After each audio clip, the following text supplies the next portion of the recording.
قیمتی خزانہ ہے جو اللہ کے نبی نے ہمیں دیا، اور وہ ہے دعا کا کرنا۔ آپ صلی اللہ علیہ وسلم نے دعا بتلائی بھی ہمیں، سکھائی بھی ہمیں، اور کر کے دکھائی بھی ہمیں، بتایا کہ کس کس موقع پہ کیسی دعا کی جائے، کس انداز سے کی جائے۔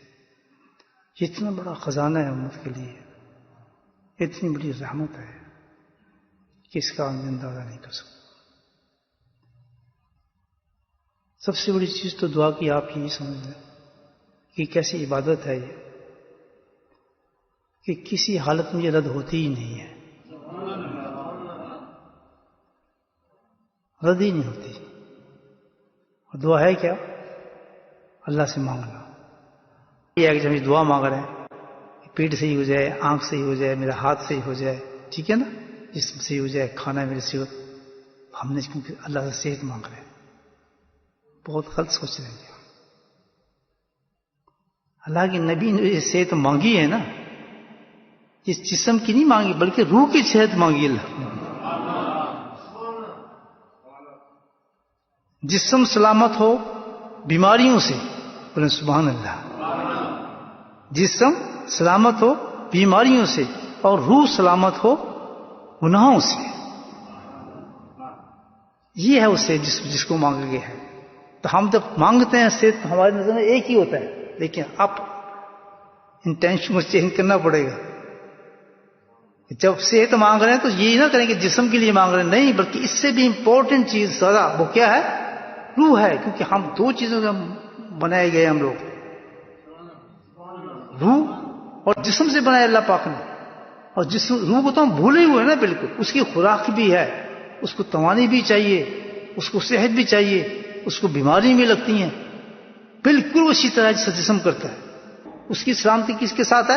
گناہوں سے بچنے پر ہے۔ سبحان اللہ۔ جس طرح یہ نزلہ غام یہ سب ہمارے جسم کو خراب کرتا ہے، تو ہماری روح کو جو برباد کرتی ہیں وہ کیا چیز ہے؟ جھوٹ، غیبت، نظر بازی، حسد، گھینا، دنیا کی محبت، مجموعے گناہ اندر ہمارے۔ ایک منٹ میں غیبت شروع کر دیتے ہیں، ایک منٹ چگلی شروع کر دیتے ہیں، ایک منٹ اللہ سے شکایت شروع کر دیتے ہیں، کبھی ماں کو گالی دے دی، کبھی باپ کو برا کہہ دیا، کبھی اس کے ساتھ حساب کر لیا، کبھی اپنے موڈ میں چلتے رہتے ہیں۔ کیوں کہ ہم کھا پی رہے ہیں، ہماری صحت اچھی میں ضرورت ہی نہیں ہے۔ تو اصل جو روح انسان کی جب بیمار ہو جاتی ہے میرے بھائی، جب روح بیمار ہوگی ہماری، ان گناہ کس چیز کو بیمار کرتے ہیں؟ روح کو بیمار کرتے ہیں۔ اور گناہ سے ہم بھرے پڑے ہیں، تو گناہ ہم کرتے رہتے ہیں، تو ہم سمجھتے ہیں کہ کھا پی رہے ہیں تو ہم صحت مند ہیں۔ حقیقت میں ہم صحت مند نہیں ہیں۔ جس کی روح بیمار ہوگی، یہ گارنٹیڈ بات ہے، میں آپ کو بتاتا ہوں، جس کی روح بیمار ہوگی وہ کتنی صحت مند آپ کو نظر آئے، کتنی ایکسرسائز کر رہا ہے، کتنا کھانے کھا رہا ہے، لیکن 100% بیمار ہے وہ شخص۔ مطلب یہ ہے کہ کیونکہ روح آپ کی بیمار ہے، جو فائدہ ہمیں اس نماز سے ہونا چاہیے وہ نہیں ہو رہا، جو تلاوت قرآن سے ہونا چاہیے نہیں ہو رہا، کیونکہ ہر چیز کا فائدہ ایک ہے، نماز، قرآن، ذکر، تلاوت، تعلیم، جو کچھ بھی ہے اس کے سب کے پیچھے ایک چیز ہے، وہ کیا ہے؟ کہ اللہ مل جائے، ہمیں اللہ کا قرب مل جائے۔ جس کے پیچھے کانسیپٹ نہیں وہ تو عبادت نہیں ہے، وہ تو تلاوت ہی نہیں ہے، وہ تو سجدہ ہی نہیں ہے۔ تو ہر چیز کے پیچھے جو ہمارا کنسپٹ ہے وہ کیا ہے؟ اللہ کا قرب مل جائے، اللہ کی معرفت مل جائے۔ تو ملے گی کیسے؟ جو روح ہے جو آپ کو اوپر لے جانے والی آپ کی سواری ہے، وہی عیبوں سے بھری پڑی ہے، کمزور ہوئی ہے۔ وَإِيَّاكَ نَسْتَعِينُ۔ اب اس پہ سوچیں آپ اللہ نے کیا فرمایا، إِيَّاكَ نَعْبُدُ وَإِيَّاكَ نَسْتَعِينُ۔ ہر مسئلہ انسان کا کلیئر ہو جاتا ہے کہ اللہ تعالیٰ، اب ہم بیماری سے نجات چاہتے ہیں، روح کی بیماری سے کیا؟ گناہوں سے بچنا چاہتے ہیں۔ اس میں دو چیزیں اللہ تعالیٰ بتا رہے ہیں، اسے ایسے سمجھیں کہ جو بھی انسان کو یہ کام کرنا چاہتا ہے تو اس کو دو کام کرنے پڑیں گے، إِيَّاكَ نَعْبُدُ وَإِيَّاكَ نَسْتَعِينُ۔ کیا کہ پہلا کام تو یہ کرے کہ اللہ سبحانہ تعالیٰ میں تیری بندگی کے لیے ہر وقت تیار ہوں، إِيَّاكَ نَعْبُدُ۔ دیکھیں اس میسج دے رہا تھا کہ اگر تم یہ کام کرنا چاہتے ہو تو تمہیں سب سے پہلے کیا کرنا ہے؟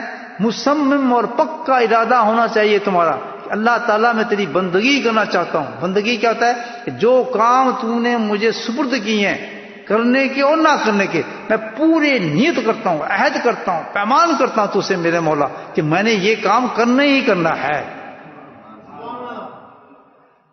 اس کے بغیر کام نہیں چلے گا یار. اللہ تعالیٰ یہ نسخہ بتا رہا ہے. سب سے پہلے کام اگر کسی چیز کو کرنا ہو چھوڑنا ہو تو کیا کرنا ہے؟ پہلے ایاک نعبد،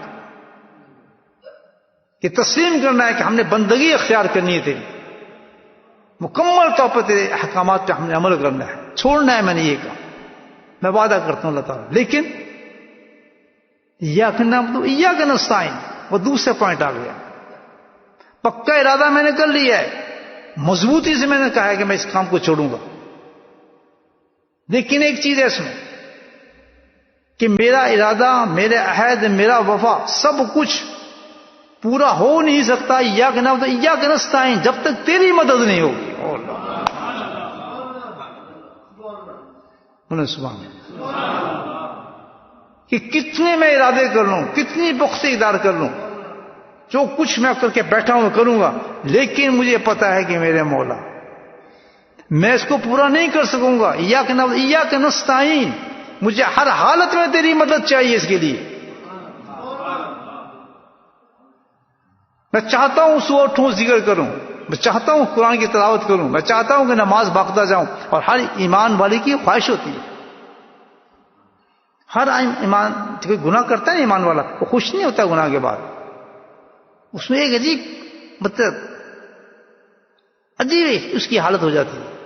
کتنے سے کتنا آدمی گناہ گار ہو لیکن کبھی آپ دیکھیں وہ مطمئن نہیں ہوگا ضمیر کے ساتھ، ضمیر اس کا ہمیشہ ملامت کرتا رہے. جب بھی کسی نیک انسان کو دیکھے گا گردن جھکا لے گا، ویسے شرمشار ہو جائے گا، حالانکہ کوئی اس کچھ نہیں کہہ رہا. گناہ گار ہر وقت اپنے آپ سے کڑتا ہی رہتا ہے، ایمان جو اس کا. یہ نسخہ ہے کہ بھائی گھبرانے کی بات نہیں ہے، چاہے تم کتنے بڑے گناہ ہو، کیا کچھ بھی ہو، تو تم پہلے ارادہ کر لو کہ اللہ تیری مدد چاہیے، مدد کر. اللہ سبحانہ تعالیٰ کی مدد جس طرح آتی ہے وہ کیا ہے